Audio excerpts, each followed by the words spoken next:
Good morning, everyone. So this is the CS for our TPT. Is it ready for prime time? So I'm Dr. Jubert Benedicto. So I'm just reminding everyone to please scan the QR code so that your participation in this particular session will be counted in your attendance sheet. Okay? So I am quite honored to have assembled this panel, and we are doing this as part of the TB Council of PCCP's advocacy. Specifically, we are trying to focus on TB prophylactic treatment. So again, this is a town hall meeting. Ano po bang pagkakaiba ng town hall meeting? So ang point ko lang, I have instructed my co-panelists that we will keep our talk maximum of 15 minutes each, and then we will allot the time for question and answer. And before this session, we actually have asked through the TB Council yung mga burning questions ninyo as far as TB prophylactic treatment. And I'm glad na mga around 85 individuals yung nagbigay ng question. And we have consolidated them, pumapatak na mga 20 yung questions. No? So I will again advise my co-panelists during the question and answer to keep their answers concise and direct to the point so we can entertain as well questions from the audience, no? Live questions. Pag nahiya po kayo magtanong sa mic, i-advertise ko po yung telepono ko, 0917-896-2031. I may accept, of course, yung mga text. Pero kung gusto nyo, kahit po may GCash na kasama, walang problema. Okay, so it is my pleasure first to introduce our speakers, no? Para po yan ay matapos na, and then we will go to the actual flow. So I will be the first one to possibly give a short talk on the science and rationale behind TPT. Why is it such a target in terms of TB elimination? After me, I will be followed by Dr. Rafi Daray. He is the Division Chief of Adult and Elderly Health and Special Population for the Department of Health. So Dr. Rafi Daray will be talking more on the Philippine scenario, no? So I've realized that some of us may not know what is happening from the Department of Health side as far as TPT is concerned. So I'm glad he will be showing us actual data, local data. So ito po talaga yung reflection on the ground, so to speak. And lastly, our third speaker is Dr. Regina Berba. So she is an infectious disease specialist and of course the current chair of the Hospital Infection Control Unit of PGH and the head of the UP Prime TB DOTS. She was also the chair of the steering committee for CPG for diagnosis and management of TB in adults. So we have tackled the issue of prophylaxis in that particular document. But I've asked Dr. Berba to possibly concentrate and really kalkalin po ang evidence from the literature. Is there evidence if we're going to give prophylaxis among immunocompetent individuals? Okay? So hopefully this dynamic mix of topics will somehow catalyze some information which you would like to be settled. That's the main objective of this session, that at the end of the day, at the end of this session, more or less, mas marami pong na-settle rather than more questions. So let me have my first slide. So as I've mentioned, after Dr. Berba's talk, we will have a free-flowing discussion.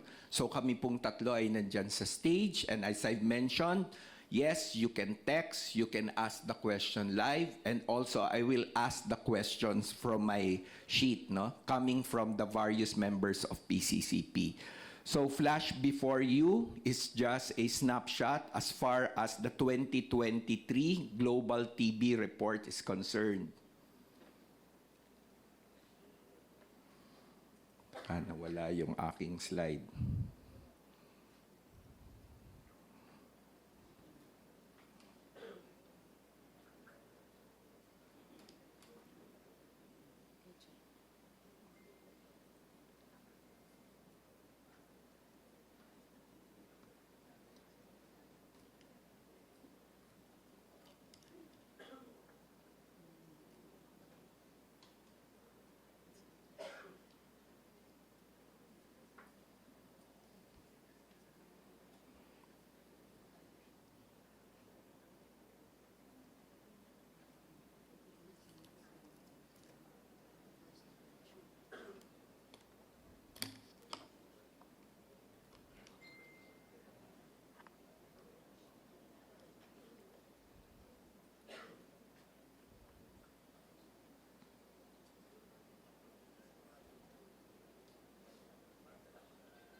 Okay.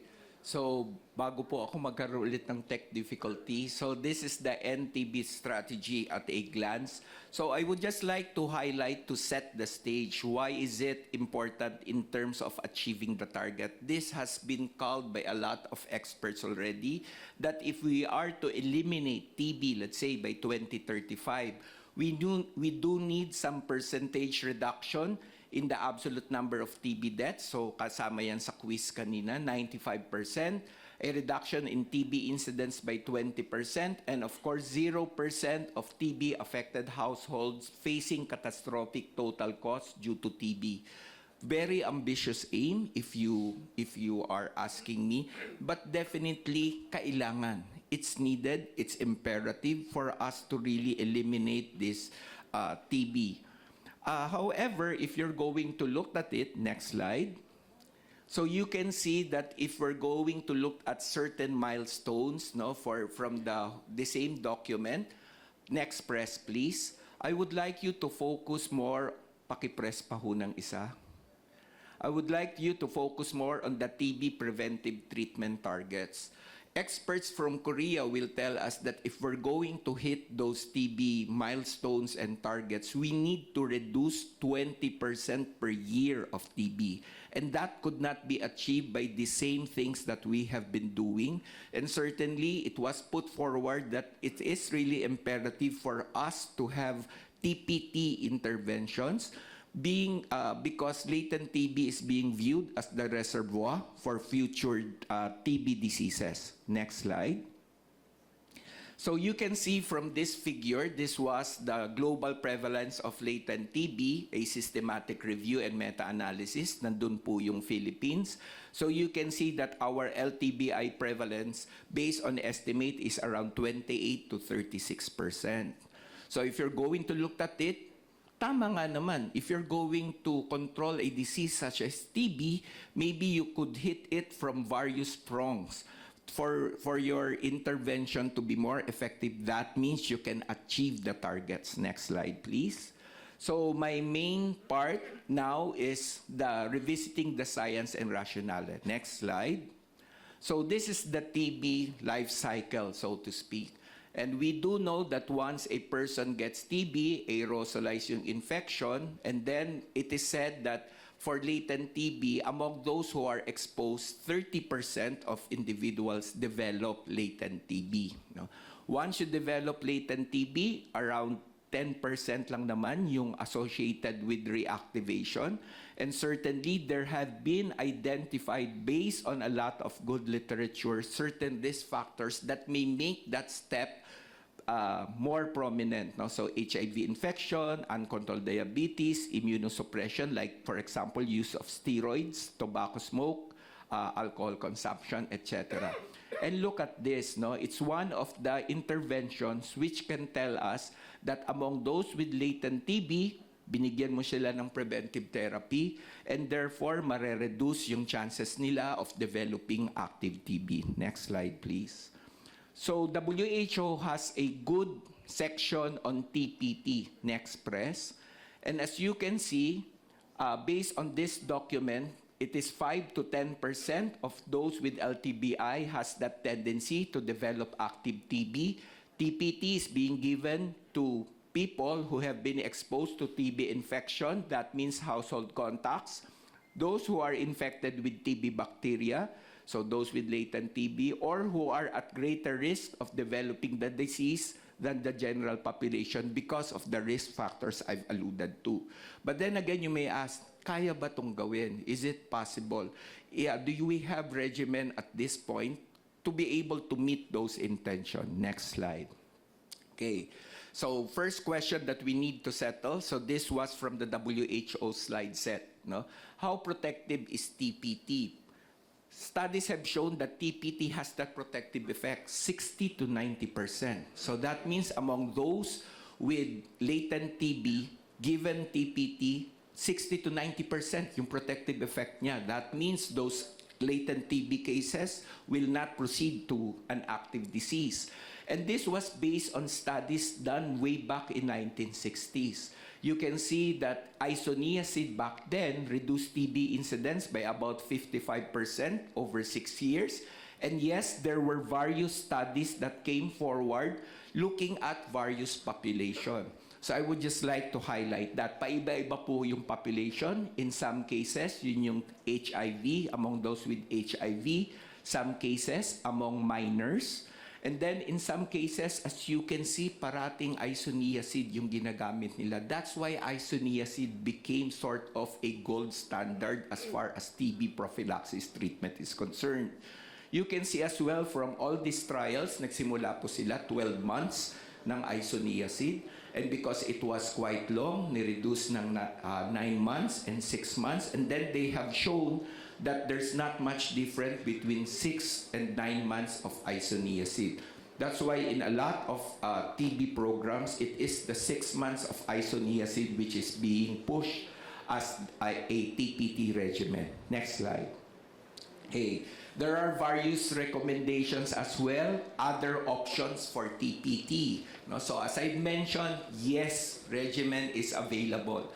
So you can see aside from the 6 or 9 months of isoniazid, there's such a thing as 3-HP or weekly isoniazid plus rifampicin, isoniazid and rifampicin from 6 months, naging 3 months. And there's such a thing as 1 month daily dose of isoniazid and rifampicin and 4-month daily rifampicin.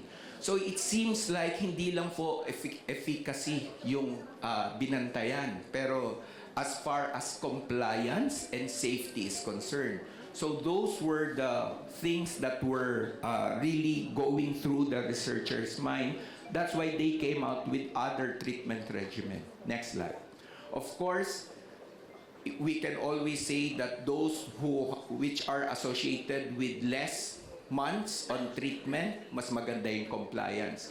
So this is just a meta-analysis that I've called September 2023 published. So you can see as far as compared with placebo is concerned, so you can see majority of the regimens are really encouraging. Those who are which are ethambutol based, yun yung nag-cross ng 1. The 9 months of isoniazid, nag-cross din ng 1. And the 1 month of the daily dose of isoniazid and rifampicin. So that means we have other treatment regimens in order to hit that intention that I mentioned earlier. Next slide. So if you're going to balance yung benefit tsaka talaga yung protective effect niya, you can see yan yung mga successful regimen. No? So you can see 9 months of isoniazid, 4 months of rifampicin, 3 months of the isoniazid weekly doses plus rifampicin, and possibly the 3 months of isoniazid and rifampicin. No? So if you're balancing the safety and then subsequently the efficacy of the regimen. Next slide. There has been numerous concern regarding side effect kasi isoniazid, etc., rifampicin, etc. So as you can see, as far as hepatitis is concerned, masyadong konti siya. Studies have looked at and have categorized the incidence of hepatitis, possibly hepatitis, from a TPT regimen as being less than 6%. No? Considering yung effect niya, no? It is protective in terms of the versus the risk of developing active TB, utility during treatment for LTBI, effectiveness of treatment for LTBI. So it seems like the regimen is working and safety is not an issue. Next slide.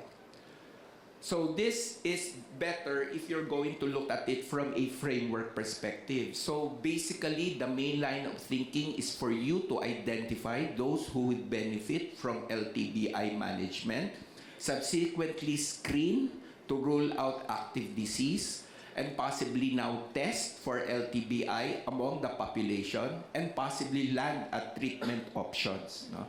As what this flow chart will tell you. It is said that, yes, sensitive po ang symptoms typical of TB, cough, low-grade fever, night sweat, weight loss, and of course some yung pangangayayat. And then subsequently, when you combined it with an X-ray, it's a good screening tool. Next slide. So some flowchart have in fact zeroed in na maskin yung possible treatment regimen, masasagot na rin based on that. Looking at the possibility of a liver disease or those with HIV and asking yourself for the possibility of drug-drug interaction and the possibility of adverse effects, then you land at the proper dosage and at the proper regimen. Next slide. So this is my last slide. I hope to have delivered that TPT is an effective and safe way. TPT complements other preventive strategy and of course active strategy as well. There may be a need to expand TPT coverage. X-ray can rule out TB more effectively and new tools may make this more feasible. Antigen-based tests can facilitate testing for TB infection. Different TPT regimens will offer more choice, including shorter ones that are safer and easier to complete. And hopefully, if we anchor everything as far as building and monitoring evaluation is concerned, hopefully we can meet the worldwide targets. So now, let me give the floor to Dr. Deral.